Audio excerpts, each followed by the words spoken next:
علامه سي نظم بیا شروع کوم چې بیګامې ډمه ولیدله لکه ګل به ځلېدله په رو به ګډېدله نری شونډې پاڼې ښکلی مخې یو کتابو د شپې توره تیاره کې لکه شمه بلیدله په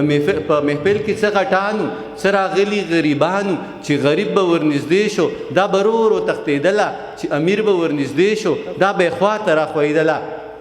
چې امیر به ورنږدې شو دا به یې خواته راخوېدله چا شراب وسکل نشه شو او تره چا د چرسو لوګې راخ کو زه هم محفل کې ناستم د مستۍ نه ناخبره عجیبه شان سوچ کې پروتم ما وی دا به د چا خور وي چې د چا غېږ کې ګډېږي دا به هم د چا بچی وي د حیا څادرې شلیږي یا خو ډېره د بېوسه چې محفلو کې ګډېږي یا یې سر باندې څوک نشته ځکه نه یېرېږي یا خو ډېره د کمسله نه حیا شته نه شرمېږي زه لا دغه سوچ کې پروتم چې مې شړنګ د پانځې واورېد چې مې پورته وکتلو سپوږمۍ ماته ولاړه زه یې لاس نه راوچت کړم معمولي شانتې راتاو شوه زما سترګو ته نږدې شوه او په سترګو کې ګویا شوه وی اخري سوچ دی ښه نه دی هلال صاحب زما سترګو ته نږدې شوه او په سترګو کې ګویا شوه وی اخري سوچ دی ښه نه دی زه حیا لرم شرمېږم خو مجبوره یم ګډېږم ته زما نه څه خبرې چې له کوم حالت تېرېږم دا منمه چې خدای شته دی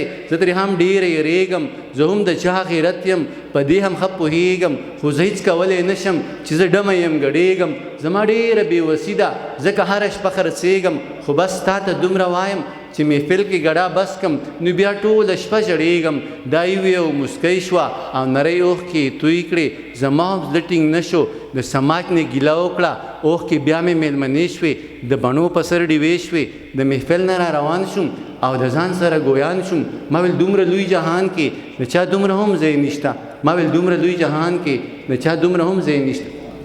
مننه یو غزل